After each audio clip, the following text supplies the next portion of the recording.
ভাই হয়েছে না বোন হয়েছে তুমি আমাকে বলবে না? তুমি যাওনি কেন? তুমি যাওনি কেন? মানে তুমি কোথায় যাচ্ছ? যাচ্ছি একটু। কেন বল? কোথায় যাচ্ছ?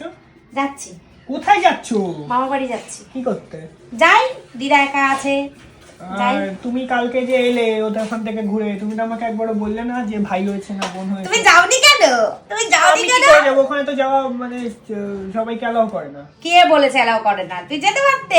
না ঠিক আছে, ভালো করেছিস, যাসনি, পরীক্ষা তো, তার জন্য তোকে আরো নিয়ে যাইনি। তা ভাই হয়েছে না বোন হয়েছে তুমি আমাকে বলবে না? সেটা তুমি এখন জানতে পারবে না, সেটা তুমি ওই বাচ্চার মায়ের মুখ থেকে শুনতে হবে, তোমাকে একটু অপেক্ষা করতে হবে। তুমি তো জানো, তাহলে তুমি জেনে আমাকে বলবে না? আমি জানি, কিন্তু আমি বলবো না, আমার পারমিশন নেই বলা। এটাতে যথেষ্ট মানে আমার পারমিশন নেই, আমাকে বলা, ওখান থেকে উপর মহল থেকে বলা হয়েছে যে তুমি কিন্তু কিচ্ছু রিভিল করবে না। আর সত্যিই তো, যে সন্তানের মা সে রিভিল করবে, কারণ সে সন্তানটাকে এত কষ্ট করে এত দিন ধরে রাখলো, তারপরেতে সে সিজার করে বাচ্চাটাকে পৃথিবীর আলো দেখালো।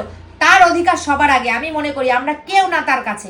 কাজেই বাচ্চা কি হয়েছে সেটা জানতে হলে তোমাদের অপেক্ষা করতে হবে, সুমির মুখ থেকে শুনতে হবে তোমাদের। ঠিক আছে, আমাদের চ্যানেলগুলোতে তোমরা নজর রাখো, তোমরা জানতে পারবে। একদম, চলো টাটা।